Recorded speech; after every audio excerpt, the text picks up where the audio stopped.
அஸ்ஸலாமு அலைக்கும் வரஹ்மத்துல்லாஹி வபரகாத்துஹு. இதுதான் ரொம்ப முக்கியம். அல்லாஹ் தஆலா 8 சொர்க்கத்தையும் யாருக்காக படைத்திருக்கிறான்? ஏன் படைத்திருக்கிறான்? அந்த 8 சொர்க்கத்திலையும் அல்லாஹ் தஆலா ஒரு அறையில இருக்கக்கூடிய அல்லது ஒரு சுவனத்துல இருக்கக்கூடியத இன்னொரு சொர்க்கத்துல அல்லாஹ் தஆலா வைக்கிறது கிடையாது. கண்டிப்பாக அல்லாஹ் ரப்புல் ஆலமீன் 8 சொர்க்கத்துல ஒரு சொர்க்கத்துல இருக்கிறது மாதிரி இன்னொரு சொர்க்கத்துல வச்சிருக்க மாட்டான். இத உறுதியாக நம்மளால சொல்ல முடியும். ஏன்னா, ஒரு மனிதனை ஒரு 14 மாடிகள் கொண்ட ஒரு வீட்ட கட்டுறான் அப்படின்னு சொன்னா, ஒரு தளத்துல இருக்கிற மாரி, ஒரு ஃப்ளோர்ல இருக்கிற மாரி, இன்னொரு ஃப்ளோர்ல இருக்கவே கூடாதுன்னு டிஃபரன்ஷியேட் பண்றான். பல வேறுபாடுகள், பல மாற்றங்கள். அந்த அந்த ஃப்ளோருக்குள்ள நுழையும் பொழுதே, புதுசா நுழைஞ்ச மாரி இருக்கணும். அந்த ஃபீல் அப்படின்னு சொல்லிட்டு நெறைய வேறுபாடுகள், நெறைய நுணுக்கமான, நுட்பமான விஷயங்கள செய்யும். இல்லையா? அப்ப மனிதனுக்கு அறிவை கொடுத்த ஹக்கீம், ஞானம் நிறைந்த அந்த ரப்புல் ஆலமீன், அந்த சொர்க்கத்தை எப்படி பல்வேறு தரப்பட்டதாக படைச்சிருப்பான்? இத நம்ம முதல்ல யோசிக்கணும். அல்லாஹ் தஆலா 8 சொர்க்கத்த படைச்சிருக்கான். அந்த 8 சொர்க்கமும் நிச்சயமாக ஒன்றை போல் ஒன்று இருக்கவே இருக்காது. நிச்சயமாக அதில் உள்ளவைகள் இன்னொன்னுத்துல அதே மாரி இருக்கும்ன்றத சொல்ல முடியாது. உறுதியா நம்புறோம். அப்ப அந்த 8 சொர்க்கத்திலையும் நான் நுழையணும்னா, ஒரே அமல் என்னிடத்துல இருக்கக்கூடாது. அல்லாஹும் அவனுடைய தூதரும் சொன்ன எல்லா நற்குணங்களும் என்னிடத்துல பொதிஞ்சிருக்கும் போது, நிச்சயமாக 8 சொர்க்க வாயில் வழியாக உள்ள நுழைய முடியும். இன்ஷா அல்லாஹ். அப்படி இல்ல, என்னிடத்துல ஏதோ ஒரு நற்குணம் தான் இருக்கு அப்படின்னா, அந்த 8த்துல எதுல அல்லாஹ் நுழைய வைக்கிறானோ, அந்த ஒண்ணுத்துல மட்டும் தான் நுழைய வைக்க முடியும். இன்னைக்கு நம்ம எல்லாருமே சொல்லுவோம். இந்த வார்த்தையை கேட்கும்போது நினைப்போம். அல்ஹம்துலில்லாஹ் சொர்க்கம் எப்படியாவது ஒண்ணு கிடைச்சிட்டா போதுமா? சொர்க்கம்னு ஒண்ணு கிடைச்சிட்டா போதுமா அப்படின்னு. ஆனா சகோதரிகளே, சொர்க்கத்தினுடைய படித்தரங்களே 100 படித்தரங்கள் இருக்கு. கீழ இருக்கக்கூடிய அந்த படித்தரத்துல இருந்து மேல உள்ள படித்தரத்த பார்க்கும்போது, வானத்திற்கும் பூமிக்கும் உள்ள இடைவெளியை விட அதிகமாக இருக்குமா. அங்க போயி, யா அல்லாஹ் எனக்கு ஜன்னத்துல் ஃபிர்தௌஸி குடு. நான் போய் அமல் செஞ்சுட்டு வரேன் அப்படின்னு சொன்னா, முடியவே முடியாத காரியம்னு அல்லாஹ் தஆலா சொல்லிட்டான். அப்ப இந்த உலகத்துல நான் செய்யக்கூடிய அமல்கள் என்னை எல்லா சொர்க்கத்திலையும் நுழைவிக்கக்கூடிய அளவுல இருக்குமான்ற அந்த எதிர்பார்ப்போடு இன்ஷா அல்லாஹ் நாம அமல் செய்யணும். சகோதரிகளே, மறுபடியும், மறுபடியும், மறுபடியும் ஒண்ணே ஒண்ணு மட்டும்தான். இந்த உலகத்துல நான் கஷ்டப்படுறேன், நான் சந்தோஷமா இருக்கேன், நான் மற்ற மற்ற எப்படி வேணாலும் எடுத்துக்கலாம். ஏதோ இருக்கேன் அப்படின்னு நம்ம நினைச்சா கூட, மறுமையில இப்படித்தான் நான் இருக்கணுன்ற ஆசை நம்ம கிட்ட வரும். ஏன்னா அதை விட்டா வேற வேற வாழ்வு கிடையாது. காலிதீன ஃபீஹா. அதுதான் நிரந்தரமான ஒரு வாழ்க்கை. அந்த நிரந்தரமான வாழ்க்கையில நான் எனக்கு எதிர்பார்ப்போடு என் இறைவன் என்னெல்லாம் சொல்றானோ, அந்த வித அந்த அந்த அதை அடையணுன்ற ஆசையோடு நான் சொர்க்கத்துக்குள்ள நுழையணுன்ற ஆசை நம்மிடத்துல வரணும். அப்படி வந்தா மட்டும்தான் நம்மளால இபாதத்துக்களை பரிபூரணமாக செய்ய முடியும். இன்னைக்கும் இந்த ரமதான்லயும் அல்லாஹ் பாதுகாத்த மனிதர்களை தவிர எல்லோரும் அமல்கள் செய்யல. அப்ப அல்லாஹ் கருணையாளன். நமக்கு அவனுடைய கருணையினுடைய வாயிலை இந்த நிமிஷம் வரைக்கும் திறந்திருக்கான்னு நம்ம நினைச்சுக்க வேண்டியதுதான். இல்லாட்டி நம்மளும் இபாதத் செய்வோமா அப்படிங்கிறது தெரியாது. அல்லாஹ்வினுடைய நாட்டம் இல்லாம மரத்திலிருந்து ஒரு இலையும் உதிர்வது இல்லைன்றதுதான் அல்லாஹ் தஆலா சொல்றான். அப்ப இந்த நிமிஷம் ஒரு எதிர்பார்ப்போட நம்ம இபாதத்துக்களை செய்யறோம்னா, அதுவும் அல்லாஹ்வினுடைய வாக்கியம். அந்த வாக்கியத்தை நம்ம முழுமையாக அடையணுன்ற எண்ணத்தோடு இன்ஷா அல்லாஹ் நாம இபாதத்துக்களை செய்யணும். இப்ப 8 சொர்க்கத்திலையும் ஒரு சொர்க்கத்துல இருக்கிறது மாதிரி இன்னொரு சுவனத்துல நிச்சயமாக இருக்காது அப்படிங்கிற அந்த சிந்தனை நமக்கு வரும். இந்த சொர்க்கம் இந்த சொர்க்கம் எப்படிப்பட்டது அப்படின்னா, அதுதான் நிலையான இன்பம். அந்த இன்பத்தை தவிர அது அது முடிவுறக்கூடிய இன்பம் கிடையாது. அது தற்காலிகமானது கிடையாது. அதுதான் நிரந்தரமான இன்பம். அதுக்கு ஒரு முடிவே கிடையாது. இப்பெல்லாம் நம்ம சாதாரணமா சிரிச்சோம்னா, பக்கத்துல உள்ளவங்க சொல்லுவாங்க, ரொம்ப சிரிக்கிற, அழுக போற போல அப்படிங்கிற மாதிரி சொல்லுவாங்க. ரொம்ப சிரிக்காத அப்படின்னு சொல்லுவாங்க. ஆனா அங்க வெறும் மகிழ்ச்சி மட்டும்தான். அந்த சுவனத்துல எந்த பக்கம் திரும்பினாலும் எனக்கு மகிழ்ச்சி. அந்த மகிழ்ச்சிக்கு எல்லை உண்டுன்னு அல்லாஹ் சொல்லல. அந்த மகிழ்ச்சி தற்காலிகமானதுன்னு அல்லாஹ் ரப்புல் ஆலமீன் எந்த இடத்துலயுமே சொல்லல. ரொம்ப சந்தோஷமா இருக்கலாம். அந்த மகிழ்ச்சி அப்படிங்கிறது எப்படியெல்லாம் அல்லாஹ் அந்த மகிழ்ச்சியை ஏற்படுத்துறான் அப்படின்னு சொன்னா, சுப்ஹானல்லாஹ், அதனுடைய படைப்புகள், அதுல படைக்கப்பட்டிருக்கக்கூடிய விஷயங்களை வச்சு அதனுடைய மகிழ்ச்சிய நம்மளால வரையறுக்கவே முடியாது. காரணம் என்ன அப்படின்னா, அல்லாஹ் ரப்புல் ஆலமீன் அந்த அந்த சுவனத்தினுடைய ஒரு மாளிகை பற்றி அல்லாஹ் பேசும்போது, அல்லாஹ் தஆலா எப்படிப்பட்ட விஷயத்த சொல்றான் அப்படின்னா, இல்ல நான் மாளிகையை சொல்றதுக்கு முன்னாடி அல்லாஹ் அதுல ஓடக்கூடிய அந்த ஆற பத்தி ஒரு வசனத்துல சொல்லும். 9வது அத்தியாயத்தினுடைய 72வது வசனத்துல அல்லாஹ் சொல்றான். 9வது அத்தியாயத்தினுடைய 72வது வசனம்.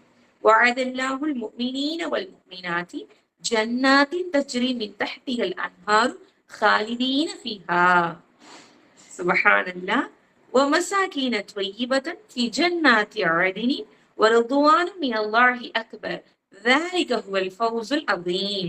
நம்பிக்கை கொண்ட ஆண்களுக்கும் நம்பிக்கை கொண்ட பெண்களுக்கும் அல்லாஹ் சுவனபதிகளை வாக்களித்துள்ளான். அவற்றின் கீழே ஆறுகள் ஓடிக்கொண்டிருக்கின்றன. அவற்றில் அவர்கள் நிரந்தரமாக இருப்பார்கள். அந்த சுவனபதியில் தூய்மையான குடியிருப்புகளையும் அவன் வாக்களித்துள்ளான். அல்லாஹ்வின் திருப்தி தான் மிக பெரியது, அதுதான் மகத்தான வெற்றி அப்படின்னு அல்லாஹ் தஆலா சொல்றான். அந்த சுவனபதி கீழே ஆறுகள் ஓடிக்கொண்டே இருக்குமா. பொதுவாவே சொல்லுவோம், தண்ணி இருக்கக்கூடிய இடத்துக்கு போனோம்னா வெளியே வரவே மனசு வராது. சில பேர்லாம் ஷவர்ல குளிச்சாலே வெளியே வரதுக்கு மனசு வராதுன்னு சொல்லுவாங்க. ஆறுகள் எல்லாருமே ஒரு பக்கம் இருந்திருக்கோம். ஊர்ல ஆறுகளை பார்த்திருப்போம். அந்த ஆறுகள்ல தண்ணி உள்ள இருந்து சீக்கிரத்துல வெளியே வரதுக்கு மனசு வராது. சொர்க்கத்துல அதுக்கு கீழே ஆறுகள் ஓடிக்கொண்டே இருக்கும்னா அந்த மனிதனுடைய மனநிலைமை எப்படி இருக்கும் யோசிச்சு பாருங்க. அதனுடைய குடியிருப்புகள் ரொம்ப தூய்மையானதாக இருக்கும்னு அல்லாஹ் தஆலா சொல்லியிருக்காங்க. சுப்ஹானல்லாஹ், அந்த ஆறுகள் யாருக்கும் அல்ல, எனக்காக எனக்காக என் இறைவன் கொடுப்பான்ற அந்த நம்பிக்கையோடு, எனக்கு என் இறைவன் அதை நிச்சயமாக அவனுடைய கருணையால எனக்கு கொடுப்பான்ற நம்பிக்கையோடு அல்லாஹ்விடத்துல சொர்க்கத்தை எதிர்பார்க்கக்கூடியவங்களாக நாம இருக்கணும். சுவனம் சாதாரணமான மனிதர்களுக்கோ அல்லது சாதாரணமான ஏழைகளுக்கோ சாதாரணமான அப்படின்னு யாரையுமே பிரிக்க முடியாது. சாதாரணம்னு கிடையாது. இபாதத்துக்களை வச்சு மட்டும்தான். இன்னைக்கு ஒரு பெரிய மாலுக்குள்ள நான் நுழையிறனாலும் என்னுடைய ட்ரெஸ் கூட நல்லா இருக்கணும். என்னுடைய ட்ரெஸ்ஸிங் நல்லா இருந்தா மட்டும்தான் அது உள்ளக்க வாட்ச்மேனே உள்ளக்க நுழைய விடுவார். இதையும் அடுத்து ஒரு பெரிய பெரிய ஹோட்டலுக்கெல்லாம் நான் போறேன் அப்படின்னு சொன்னா அதுக்குள்ள நுழையறதுக்கும் என்னுடைய ஆடை சரியாக இருக்கணும். சொர்க்கத்துக்குள்ள நுழையறதுக்கான நமக்கான நுழைவு சீட்டு என்னுடைய ஆடையோ, என்னுடைய அழகோ, என்னுடைய அறிவோ, என்னுடைய செல்வமோ கிடையாது. என்னுடைய இறைவனுக்காக நான் செய்த இபாதத், என்னுடைய இபாதத் அல்ல, என்னுடைய இறைவனுக்காக நான் செய்த இபாதத், என் இறைவன் என்னை பொருந்தி கொள்ளணும்னு செய்த இபாதத், என் இறைவன் என்னை நேசிக்கணும்னு நான் செய்த இஹ்லாசோடு செய்த இபாதத்துக்கள். அந்த இபாதத்துக்கள் நம்மள நிச்சயமாக சொர்க்கத்துக்குள்ள நுழைய செய்யும். நான் ஏழையாக இருக்கலாம், இந்த உலகத்துல எதுவுமே எந்த ஒரு வசதியும் அற்றவளாக கூட இருக்கலாம். அல்லாஹ் ரப்புல் ஆலமீன் அவனுடைய பொருத்தமான அந்த இபாதத்துக்களை நான் செய்யும் பொழுது அல்லாஹ் ரப்புல் ஆலமீன் சொர்க்கத்துக்குள்ள நுழைய வைக்கிறான். சொர்க்கத்துக்குள்ள நுழையணும். அதுக்கு நிறைய இபாதத்துக்கள்லாம் இருக்கு. அடிப்படையா ஒன்னே ஒண்ணு மட்டும் சொல்லிடுறேன். சொர்க்கத்தினுடைய வாரிசுதாரர்களை பத்தி இன்ஷா அல்லாஹ் ஒரு வகுப்புல பேசுவோம். அப்படி பேசும்போது நான் என்னென்ன இபாதத்துகள்னு பட்டியலிடுறேன். நான் சொர்க்கத்துக்குள்ள அடிப்படையில நுழையணும்னா என்கிட்ட என்ன இருக்கணும்னா களிமா இருக்கணும். ல இலாஹ இல்லல்லான்ற களிமாவை நான் மொழியணும். அந்த களிமாவை வெறும் வாய் வார்த்தையில மொழியது கிடையாது. வணக்கத்திற்குரியவன் அல்லாஹ்வை தவிர வேறு யாரும் இல்லை அப்படின்னு நான் சும்மா சொல்றது கிடையாது. வணக்கத்திற்குரியவன் அல்லாஹ்வை தவிர வேறு யாரும் இல்லை என்று என்னுடைய கல்வால நான் மொழியணும். எனக்கு எந்த கஷ்டம் வந்தாலும் அந்த கஷ்டத்தை என் இறைவனை தவிர வேறு யாராலும் நிவர்த்தி செய்ய முடியாது. எனக்கான சந்தோஷத்தை என் இறைவனை தவிர வேறு யாராலும் கொடுக்க முடியாது. இதுல நான் உறுதியோடு இருந்து என் இறைவனின் பக்கம் திரும்பக்கூடியவளாக நான் இருந்தேனா, லா இலாஹ இல்லல்லான்ற அந்த கலிமா நிச்சயமாக நம்மள சொர்க்கத்துக்குள்ள நுழைய வைக்கும். நிச்சயமாக அல்லாஹ் தஆலா லா இலாஹ இல்லல்லான்ற கலிமாவை முடியும் வரை நரகம் தீண்டாது. அல்லாஹ் ரப்புல் ஆலமீன் உண்மைக்கும் அந்த கலிமாவோடு வாழக்கூடிய பாக்கியத்தை நமக்கு கொடுக்கணும்னு இன்ஷா அல்லாஹ் துஆ செய்வோம். சரி, அந்த கலிமாவோடு நான் உள்ள நுழையக்கூடிய நான் எப்படி நுழைவேன்? இந்த சொர்க்கத்துக்குள்ள நுழையக்கூடிய நான் எப்படி இருப்பேன் அப்படின்னு பார்த்தோம்னா, ரசூல் ஸல்லல்லாஹு அலைஹி வஸல்லம் அவர்கள் அதையும் நமக்கு பட்டியலிட்டு காட்டுறாங்க. சொர்க்கத்துக்குள்ள நுழையக்கூடியவர்கள் சாதாரணமான தோற்றத்துக்குள்ள நுழைய மாட்டாங்க. சொர்க்கத்துக்குள்ள நுழையக்கூடியவங்க இந்த உலகத்துல எப்படி இருந்தாங்களோ அப்படி அந்த சொர்க்கத்துக்குள்ள நுழைய மாட்டாங்க. சொர்க்கத்திற்குள்ள நுழையக்கூடியவர்கள் எல்லோரும் எப்படி நுழைவாங்க? முதல்ல நுழையக்கூடியவங்க எப்படி நுழைவாங்கன்னா, பௌர்ணமி நிலவை போன்று பிரகாசத்தோடு இருப்பாங்க. சொர்க்கத்துக்குள்ள நுழையக்கூடிய முதல் கூட்டத்தினர் அவங்க எப்படி இருப்பாங்கன்னா, பௌர்ணமி நிலவை போன்று பிரகாசத்தோடு இருப்பார்கள் அப்படின்னு ரசூல் ஸல்லல்லாஹு அலைஹி வஸல்லம் அவர்கள் சொல்றாங்க. இன்னைக்கு இந்த உலகத்துல நம்ம நிலாவை பார்க்கும்போது நம்ம நினைக்கிறோம், யா அல்லாஹ் இதை விட பிரகாசத்தோடு என்னை சொர்க்கத்திற்குள் நுழைய வைப்பாயாக அப்படிங்கிற அந்த பிரார்த்தனை நம்ம இடத்துல வரணும். நிச்சயமாக சகோதரிகளே, நமக்கு விதியில எப்படி எழுதப்பட்டிருக்குன்னு தெரியாது. ஆனா அல்லாஹ் தஆலா சொல்றான், துஆவின் மூலமாக விதியை மாத்தலாம் அப்படின்னு சொல்றான். அப்ப நான் சொர்க்கத்துக்குள்ள நுழையணும்ன்ற அந்த ஆர்வம் இருக்கக்கூடிய, ஆசை இருக்கக்கூடிய நான் ஒவ்வொரு இடத்துலயுமே என்னுடைய பிரார்த்தனையை நான் கேட்கக்கூடியவளாக இருக்கு. அப்ப சொர்க்கத்துக்குள்ள முதல்ல நுழையக்கூடியவங்க எப்படி இருப்பாங்க? பௌர்ணமி நிலவை போன்று இருப்பாங்க. அந்த சொர்க்கவாசிகள் எப்படிப்பட்டவர்கள் அப்படின்னா, அவர்களுக்கு சளி ஏற்படாது, அவர்களுக்கான மலம் ஜலம் கழிக்க மாட்டார்கள், அவர்களுடைய வியர்வை கஸ்தூரியாக இருக்கும் அப்படின்னு நபி ஸல்லல்லாஹு அலைஹி வஸல்லம் அவர்கள் சொல்லி காட்டாங்க.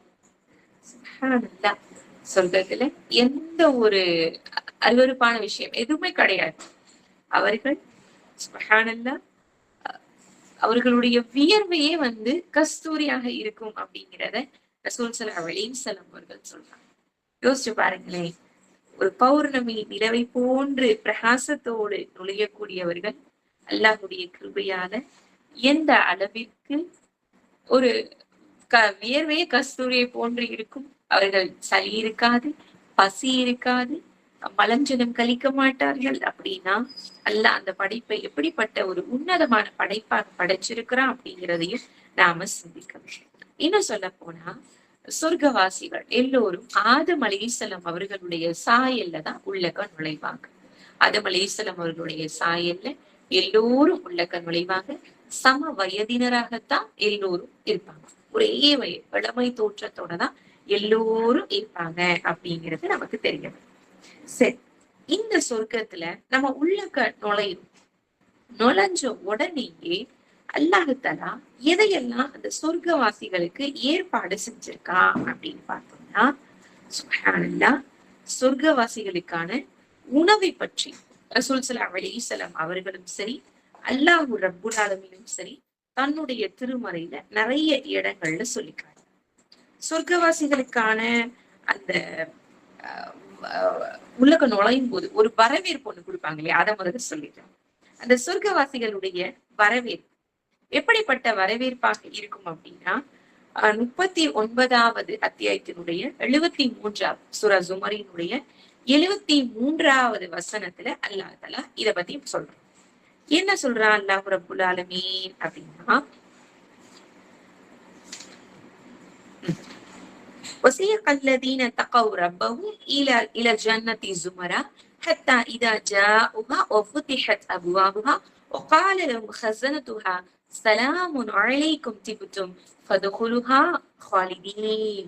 அல்லாஹ் இந்த வார்த்தையை மலக்குகளுடைய வாயிலிருந்து கேட்கக்கூடிய பாக்கியத்தை அல்லாஹ் நமக்கும், நம் பெற்றோர்களுக்கும், நம்மை சார்ந்தவர்களுக்கும், நம் சந்ததியினருக்கும் கொடுக்கணும்னு துஆ செய்யும். தம் இறைவனுக்கு அஞ்சியவர்கள் கூட்டம் கூட்டமாக சொர்க்கத்தின் பால் கொண்டு வரப்படுவார்கள்.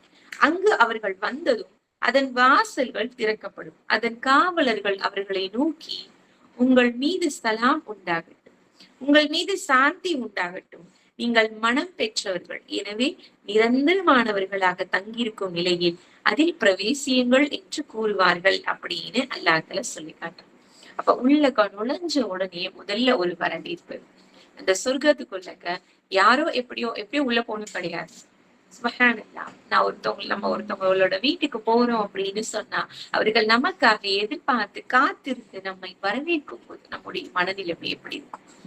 அந்த வீட்டை திறந்துட்டு நம்மளே போனா எப்படி இருக்கும்? யோசிச்சு பாருங்க. அல்லாஹ் தஆலா எவ்வளவு நுட்பமானவன் அப்படிங்கிறத ஒவ்வொரு இடத்துலயுமே நமக்கு உணர்த்துறான். என்னுடைய அடியார்கள், என்னை அஞ்சிய அடியார்கள் வரக்கூடிய நேரத்துல அவர்கள் அப்படியே நான் உள்ள போய் சொல்லல. அவர்களை என்னுடைய என்னை மட்டுமே நினைக்கக்கூடிய அந்த படைப்பை கொண்டு நான் வரவேற்க செய்கிறேன். நல்லா யோசிங்க. மலக்குமார்கள் எந்த பாவமும் எந்த தவறும் செய்யாத அந்த மலக்குகள் நமக்கு வரவேற்பாளர்களாக அல்லாஹ் ஆக்கியிருக்கானா, அல்லாஹ் நம்மள எந்த அளவுக்கு நேசிக்கலாம், எந்த அளவுக்கு நம்முடைய இபாதத்துகளின் மூலமாக மட்டும்தான் அல்லாஹ்வை நெருங்க முடியும்ன்றத நம்மளுக்கு உணர்த்துறான்றத நாம சிந்திக்கணும். அப்ப நம்ம உள்ளக்க நுழையும் போது ஒரு அழகா நம்மள ஒருத்தவங்க வரவேற்கிறாங்க, அதற்காக தயாராக இருக்காங்கன்னா, ஹக்கீம் ரப்புல் ஆலமீன் அவனை தவிர யாராலையுமே இவ்வளவு நுட்பமாக எந்த ஒரு காரியத்தையும் திட்டமிடவே முடியாது. அப்ப அல்லாஹ் தஆலா உள்ள வரவேற்கிறான். ரசூல் ஸல்லல்லாஹு அலைஹி வஸல்லம் அவர்கள் இதை குறித்து அல்லாஹ்வுடைய தூதரும் சொல்லும் பொழுது 14ஆம் நாள் சந்திரனை போன்ற தோற்றத்தில் சுவனத்தினுடைய முதல் கூட்டத்தினர் நுழைவார்கள். அதற்கு பிறகு வருபவர்கள் வானத்தில் மிக பிரகாசமாக இருக்கும் துர்ரி என்ற நட்சத்திர விட்டை விட அதிக பிரகாசமான தோற்றத்துல நுழைவார்கள் அப்படின்னு சொல்றாங்க. இப்ப முதல்ல உள்ள நுழையக்கூடிய சந்திரனை போன்று அந்த சந்திரனிலையும் 14ஆம் நாள் சந்திரனை போன்று அந்த தோற்றத்துல அந்த பிரகாசத்துல சொர்க்கத்துக்குள்ள முதல்ல நுழைவார்கள் அப்படிங்கிறது நமக்கு தெரிய வருது. சகோதரிகளை உண்மைக்கும் அல்லாஹ் நம்மளையும் நுழைய செய்ய எவ்வளவு பாவங்கள் செய்திருந்தாலும் அல்லாஹ் அது எல்லாத்தையுமே அவனுடைய கருணையால நம்மள மன்னிச்சு இன்ஷா அல்லாஹ் அந்த சொர்க்கத்துக்குள்ள நுழைய வைக்கணும் அப்படிங்கிறத நாம துஆ செய்வோம். சரி, சொர்க்கவாசிகள் சொர்க்கத்துக்குள்ள நுழைகிறாங்க. சொர்க்கத்துக்குள்ள முதல்ல யாரு நுழைவாங்க? இதையும் நம்ம தெரியும். சொர்க்கவாசிகளாக நாம உள்ளக்க நுழைஞ்சாலும் அந்த சொர்க்கத்துக்குள்ள முதல்ல யாரு நுழைவாங்க அப்படின்னு பார்த்தோம்னா நபி ஸல்லல்லாஹு அலைஹி வஸல்லம் அவர்கள் தான் நுழைவாங்க. ஏன்னா ரசூல் ஸல்லல்லாஹு அலைஹி வஸல்லம் சொல்றாங்க, அத்தா பாபல் ஜன்னா யௌமல் கியாமா ஃபஸ்தஃப்ஹு ஃபயகூல் காஸி. அதாவது மறுமை நாள்ல நான் என்ன செய்வேன்னா அந்த சொர்க்கத்தினுடைய வாயிலருக போகும். அப்ப அதனுடைய கதவு தட்டப்படும். அப்ப அந்த காவலாளி கேட்பாங்க, மனந்த நீங்க யாரு அப்படின்னு கேட்பாங்க. பகூலு நான் சொல்லுவேன் முஹம்மத், நான் முஹம்மத் அப்படின்னு சொல்லுவேன். எப்போது அவர் சொல்லுவாரு, உங்களுக்காகத்தான் ஆமா உங்களுக்காகத்தான் இந்த வாசல், இதற்கு முன்னாடி யாருக்கும் இது திறக்கப்படல. உங்களுக்கு முன்னாடி யாருக்கும் திறப்பதற்கு எனக்கு அனுமதிக்கப்படல அப்படிங்கிற வார்த்தையை சொல்லுவாங்க. அப்ப முதல்ல சொர்க்கத்துக்குள்ள நுழையிறவங்க நம்முடைய உயிரினும் மேலான நம் நேசத்திற்குரிய நபி ஸல்லல்லாஹு அலைஹி வஸல்லம் அவர்கள். அவர்களுக்கு அடுத்தபடியாக இன்ஷா அல்லாஹ் அல்லாஹ் நம்மையும் அந்த பௌர்ணமி நிலவை போன்று நுழையக்கூடிய பாக்கியத்தை இன்ஷா அல்லாஹ் கொடுக்கும். சரி, சொர்க்கத்துக்குள்ளக்க நாம நுழைஞ்சிட்டோம். நுழைஞ்ச உடனே நம்மள வரவேற்கவும் செஞ்சுட்டாங்க. உள்ள நுழைஞ்சிட்டோம். உள்ள நுழைஞ்ச உடனே நம்மளுக்கான உணவாக என்ன கொடுக்கப்படுகிறது அப்படின்னு பார்த்தோம்னா, ரசூல் ஸல்லல்லாஹு அலைஹி வஸல்லம் அவர்களும் சரி, அல்லாஹ்வுடைய தூதரும் சரி நமக்கு அந்த விஷயத்தை நமக்கு சொல்றோம். பொதுவா நம்ம ஒருத்தவங்களோட வீட்டுக்குள்ள போனோம்னா நமக்கு ஒரு வெல்கம் ட்ரிங்க் அப்படின்னு ஒண்ணு கொடுப்பாங்க இல்லையா? வீட்டுக்குள்ள போனோடனே என்னதான் நம்ம சாப்பாட்டு நேரத்துக்கே உள்ள நுழைஞ்சாலும் ஒரு குளிர்பானம் ஒண்ணு நமக்கு கொடுக்கப்படும். அது மோராக இருக்கலாம், டீயாக இருக்கலாம், என வேணாலும் இருக்கலாம். அல்லாஹ் ரப்புல் ஆலமீன் இதை குறித்து தன்னுடைய திருமறையில பேசும்போது எப்படி பேசுறான் அப்படின்னு சொன்னோம்னா, சூரா தஹர் 76வது அத்தியாயத்துல அல்லாஹ் தஆலா பேசுறான்.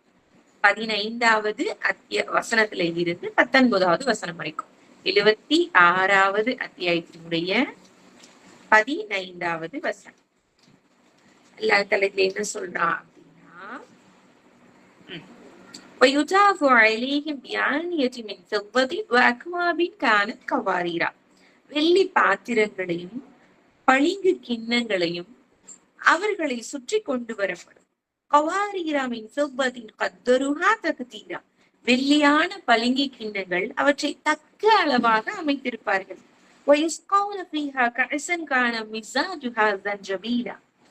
அதில் அவர்களுக்கு ஒரு கிண்ணத்துல பானம் புகட்டப்படும். அதனுடைய கலவை இஞ்சியாக இருக்கும்.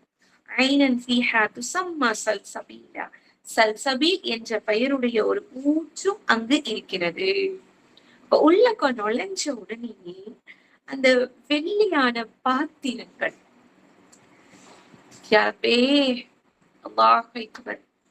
அந்த பளிங்கு கிண்ணங்களை அவங்கள சுற்றி கொண்டு வரப்படுமா. அந்த வெள்ளியான அந்த கிண்ணங்கள் எப்படி இருக்கும்னா தக்க அளவாக அமைத்திருக்குமா. என் வீட்டுல 20 பேர் வர்ற இடத்துல 30 பேர் வந்தாங்கன்னா 20 பேருக்கு ஒரு கப் இருக்கும், 10 பேருக்கு வேற கப்பா மாத்துவேன். சடனா வரும்போது என்னால ரெடி பண்ண முடியாதுன்னு சொல்லிட்டு.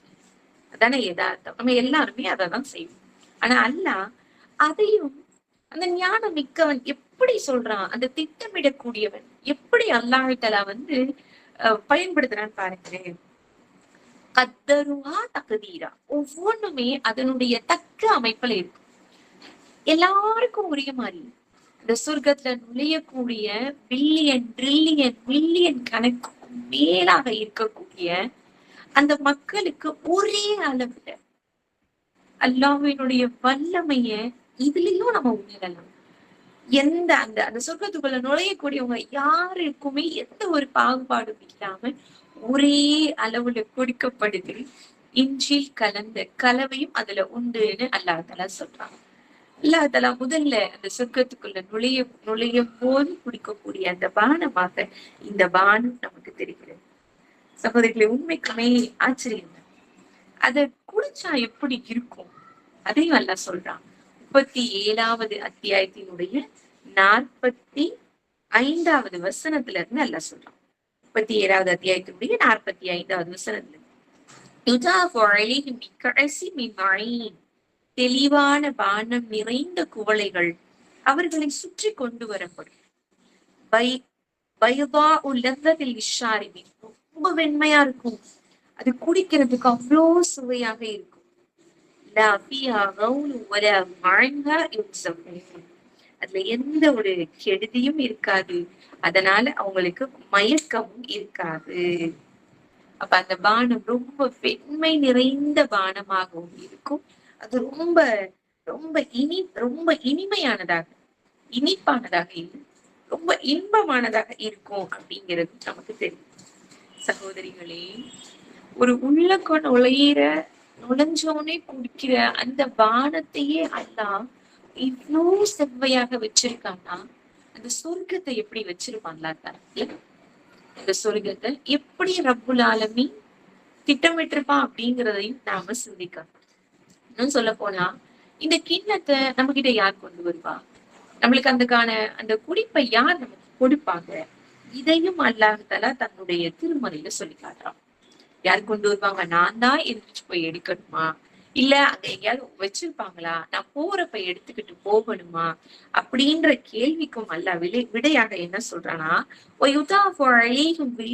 முகல்லதும் இன்னும் எப்போதும் இளமையோடு இருக்கக்கூடிய அந்த சிறுவர்கள் அவர்களை சுற்றி சேவை செய்து கொண்டே இருப்பீர்கள். அவர்களை நீர் காண்பீரானால் பரத்தப்பட்ட முத்துக்களாகவே அவர்களை நீர் எண்ணுவீர்னு அல்லாஹ்தஆலா சொல்றான். முகல்லதும் இதா ரஅய்தஹும் ஹஸிபதஹும் லுஅலுஉம் மன்சூரா. பரப்பப்பட்ட முத்தை போல நீங்க அவங்கள பாப்பீங்க. உண்மைக்கும் இந்த உலகத்திலேயே முத்தை நம்ம நேர்ல பார்த்தது கிடையாது. முத்து மாலைன்னு சொல்லி ஒண்ணு வாங்குறோம், அது எப்படின்றது கூட நமக்கு தெரியாது. அன்னைக்கு அல்லாஹ்தஆலா அந்த சொர்க்கத்துல அந்த அந்த கிண்ணங்களை கொண்டு வரக்கூடியவர்கள், அந்த சிறுவர்கள், இளமையோடு இருக்கக்கூடிய அந்த சிறுவர்கள் எப்படி இருப்பாங்கன்றது அல்லாஹ்தஆலா சொல்றான். பரப்பப்பட்ட முத்துக்களை போன்று இருப்பார்கள் அப்படிங்கிற வார்த்தையை அல்லாஹ்தஆலா சொல்றான். உள்ள நுழைஞ்சதுக்கு இவ்வளவு ஒரு இதுக்கு அடுத்தபடியாக அல்லாஹ்தஆலா சொர்க்கவாசிகளுடைய அந்த ஆடைகள், ஆபரணங்கள் அது எப்படி இருக்கும் அப்படின்னு சொல்லும்போது 22வது அத்தியாயத்தினுடைய 23வது வசனத்துல ரசூல் ஸல்லல்லாஹு அலைஹி வஸல்லம் அவர்களுக்கு அல்லாஹ் இருக்கிறார். 22வது அத்தியாயத்தினுடைய 23வது வசனம். இன்னல்லாஹ யுத்ஹிலுல்லதீன ஆமனு வஅமிலுஸ் ஸாலிஹாத்தி ஜன்னாத்தின் தஜ்ரி மின் தஹ்திஹல் அன்ஹார் யுஹல்லவுன ஃபீஹா மின் அஸாவீர வமின் ذهب வலுஉலா வலிபாஸுஹும் ஃபீஹா ஹரீர். நம்பிக்கை கொண்டு நற்செயல்கள் அவர்களை நிச்சயமாக அல்லாஹ் சுவனபதிகளிலே புகுத்துவான். அவற்றின் கீழே ஆறுகள் ஓடிக்கொண்டே இருக்கும். அங்கே பொன்னாலான கடகங்களும் முத்து ஆபரணமும் கொண்டு அவர்கள் அணிவிக்கப்படுவார்கள். அங்கு அவர்களுடைய ஆடைகளும் பட்டாக இருக்கும் அப்படின்னு அல்லாஹ் தஆலா சொல்லி காட்டுறான். சுப்ஹானல்லாஹ். தங்கத்தினாலான கடகங்கள், அந்த முத்தாலானவைகள் நமக்கு அணிவிக்கப்படுமா, ஆடைகள் பட்டாகவே இருக்கும் அப்படின்னு சொன்னா சுப்ஹானல்லாஹ். அல்லாஹ் அவர்களை எப்படி எப்படி சொல்றது ஆக்கணும்ன்றதுல அல்லாஹ் எவ்வளவு திட்டமிட்டிருக்கான் அப்படிங்கிறத நம்மளால விளங்க முடியும். அப்படிதானே? சும்மா வாங்க அப்படின்றதோட இல்லாம இப்படிப்பட்டவர்களாக நீங்க இருக்கணும் அப்படிங்கறது ஆக்குறது இவ்வளவு பெரிய ஒரு பாக்கியம் இல்ல. அந்த பட்டையும் அல்லாஹ் தஆலா பல இடங்கள்ல பேசுவான். எப்படி இருக்கும் அப்படின்னா சுந்துஸ் இஸ்தப்ரக் அப்படிங்கிற அந்த பட்டை அவர்கள் அணிவார்கள். சுந்துஸ் இஸ்தப்ரக் 76வது அத்தியாயத்திலையும் அல்லாஹ் தஆலா இதை பத்தி பேசுவோம். எப்படி சொல்றான்? ஆயிலியும் சியாபு சுந்துசின் ஹுதுர் வ இஸ்தப்ரக். அவர்கள் மீது இஸ்தப்ரக் சுந்துஸ் இஸ்தப்ரக் போன்ற பச்சை நிற பட்டாடைகள் இருக்கும். இஸ்தப்ரக் அப்படிங்கிற பச்சை நிற பட்டாடைகள் இருக்கும். அவர்கள் வெள்ளியாலாகிய கடகங்கள் அணிவிக்கப்பட்டிருப்பர். சுப்ஹானல்லாஹ். வஸகாஹும் ரப்புஹும் ஷராபன் தஹூரா. அன்றியும் அவர்களுடைய இறைவன் அவர்களுக்கு பரிசுத்தமான பானத்தை புகட்டுவான் அப்படின்னு அல்லாஹ் தஆலா சொல்லிட்டாங்க. இப்ப அந்த சொர்க்கவாசிகளுடைய ஆடைகள் இந்த நிலையில இருக்கும். அவர்களுக்கான அந்த குளிர்பானங்கள் எப்படி இருக்கும் அப்படிங்கிறது தெரியும். ரசூல் ஸல்லல்லாஹு அலைஹி வஸல்லம் அவங்க சொல்றாங்க, இந்த உலகத்துல ஆண்களை குறித்து சொல்லும்போது பட்டாடைகளை நீங்கள் அணியாதீர்கள். ஏனெனில் இவ்வுலகில் பட்டாடை அணிபவன் மறுமையில் அதை அணிய முடியாது அப்படிங்கிறாங்க. பட்டு ஆடை அப்படிங்கிறது மறுமையில சுந்துஸ் இஸ்தப்ரக் ஆடையை கேட்கும் போதே நமக்கு அவ்வளவு ஆசையா இருக்குன்னா நபி ஸல்லல்லாஹு அலைஹி வஸல்லம் அவர்களுடைய வார்த்தை நம்ம மனதுல வைக்கணும். இந்த உலகத்துல எந்த சூழ்நிலையிலையும் என் குழந்தை தானே, ஆண் குழந்தை, சின்ன குழந்தை தானே அப்படின்னு சொல்லிட்டு பட்டாடையை அணிவிக்க கூடாது. அது தவறு. இன்னைக்கு நிறைய பெண்கள் செய்யக்கூடிய தவறு இதுதான். இவன் சின்ன பையன் தானே, இன்னும் வளரல தானே அப்படின்னு. சகோதரிகளே, பிறந்த உடனேயே ஆண் குழந்தையாக இருக்க போய் தான் அந்த குழந்தைக்கு 2 ஆடு அக்கீக்கா கொடுக்கிறோம். பெண் குழந்தையாக இருந்தா ஒரு ஆடு தானே அக்கீக்கா கொடுக்கிறோம். அப்படித்தானே? அல்லாஹ் ரப்புல் ஆலமீன் ஆண் குழந்தையாக படைச்சிருந்தா நம்மளுக்கு கொடுத்திருந்தான் அப்படின்னா எந்த சூழ்நிலையிலும் சரி பட்டை அணிவிக்க கூடாது. அதே மாதிரிதான் இன்னைக்கு நிறைய இஸ்லாத்துல பெயரளவுல இருக்கக்கூடிய மனிதர்கள் அல்ல பாதுகாக்கட்டும், இஸ்லாமியர்களையும் மனம் தடுமாற செய்யக்கூடிய நிலையதான் பார்க்கணும். திருமண வீடுகள்ல பார்த்தோம்னா ஆண்கள் பட்டாடை அணிந்து, ஆண்கள் தங்கம் அணிந்து நிற்கக்கூடிய நிலையை நம்ம பார்க்கணும். சகோதரிகளே, அல்லாஹ் இப்படிப்பட்ட ஒரு மோசமான நிலையில் இருந்து அவன் தடுத்த விஷயத்தை எந்த காலத்திலையும் செய்யாத மனிதர்களாக நம்மளை ஆக்கி கொடுக்கணும்னு இன்ஷா அல்லாஹ் நாம துஆ செய்வோம். ஓகேங்களா? அப்ப நம்ம இன்னைக்கு பார்த்தது என்ன பார்த்தோம்? சொர்க்கத்தினுடைய பெயர்களை பற்றி படிச்சோம். சொர்க்கத்துக்குள்ள முதல்ல நுழையக்கூடியவங்களை பத்தி பார்த்தோம். அடுத்து சொர்க்கவாசிகள் என்ன, அவங்களுக்கு உள்ள நுழைஞ்ச உடனே காவலர்கள் அவங்கள பார்த்து என்ன சொல்லுவாங்கன்றத பார்த்தோம். சொர்க்கவாசிகளுக்கு முதல்ல என்ன கொடுக்கப்படும்ன்றத பத்தி பார்த்தோம். அந்த பானத்தை கொண்டு வந்து கொடுக்கக்கூடியவங்க யாருன்றத பார்த்தோம். அடுத்து அவர்கள் அணியக்கூடிய ஆடையை பற்றி பார்த்தோம் இல்லையா? சரி, இப்ப பாருங்க, அந்த சொர்க்கவாசிகள் அவங்களுடைய முதல் உணவு என்னவாக இருக்கும் அப்படின்னு பார்த்தோம்னா ரசூல் ஸல்லல்லாஹு அலைஹி வஸல்லம் அவர்கள் சொல்லி காட்டுறாங்க. ரசூல் ஸல்லல்லாஹு அலைஹி வஸல்லம் அவர்கள் மதீனாக்கு வருகை வந்திருக்கும் போது அந்த செய்தியை கேட்டு அப்துல்லா இப்னு சலாம் ரலியல்லாஹு அன்ஹு அவங்க வர்றாங்க. ரசூலா நபி மக்கால இருந்து மதீனாக்கு ஹிஜ்ரத் செஞ்சு வந்திருக்காங்க அப்படிங்கிறத விளங்கிக்கிட்டு அப்துல்லா இப்னு சலாம் ரலியல்லாஹு அன்ஹு அவர்கள் என்ன செய்யறாங்கன்னா ரசூல் ஸல்லல்லாஹு அலைஹி வஸல்லம் அவர்களை பார்க்கறதுக்கு வர்றாங்க. அப்ப ரசூல் ஸல்லல்லாஹு அலைஹி வஸல்லம் அவங்கள்ட்ட அவங்க சொல்றாங்க, உங்ககிட்ட நான் ஒரு 3 விஷயங்களை பத்தி கேட்கிறேன். அந்த 3 விஷயங்களையுமே ஒரு இறை தூதருக்கு மட்டுமே தெரியும், மத்தவங்களுக்கு தெரியாது. அந்த 3 விஷயங்களை நீங்க எனக்கு சொல்லுங்கன்றாங்க. இந்த அப்துல்லா இப்னு சலாம் ரலியல்லாஹு அன்ஹு அவர்கள் இஸ்லாத்தை தழுவுறதுக்கு முன்னாடி இவர் யாரு? யூத குலத்தினுடைய ஒரு தலைவராக இருக்கிறார், தலைவருடைய மகனாக இருக்கிறார். அந்த வேதத்தை நல்லா உள்வாங்கியவராக, நல்லா அறிந்தவராக இவர் இருக்கிறார். இதை நாம ஞாபகத்துல வச்சுக்கணும். இப்ப இவர் இந்த 3 கேள்வியை கேட்கிறார். அதுல முதல் கேள்வி என்ன அப்படின்னா, இறுதி நாளுடைய அடையாளங்கள்ல முதலாவது அடையாளம் எது? 2வது, சொர்க்கவாசி உண்ணக்கூடிய முதல் உணவு எது?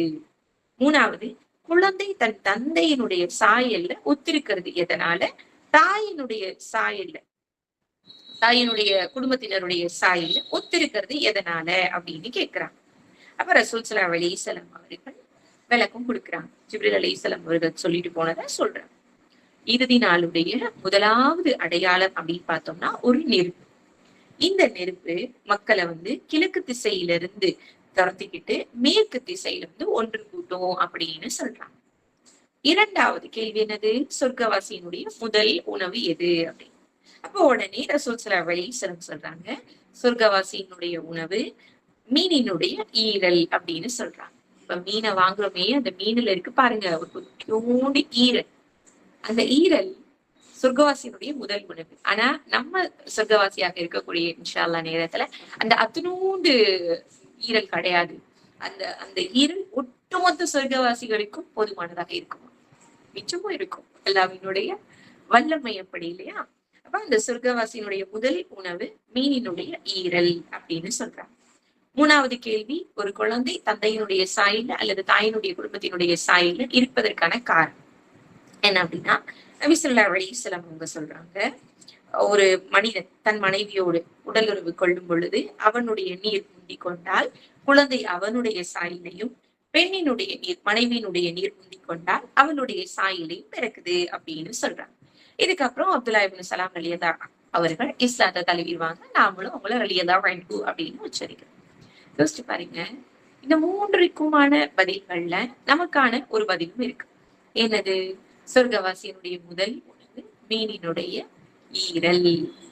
சுப்ஹானல்லாஹ்.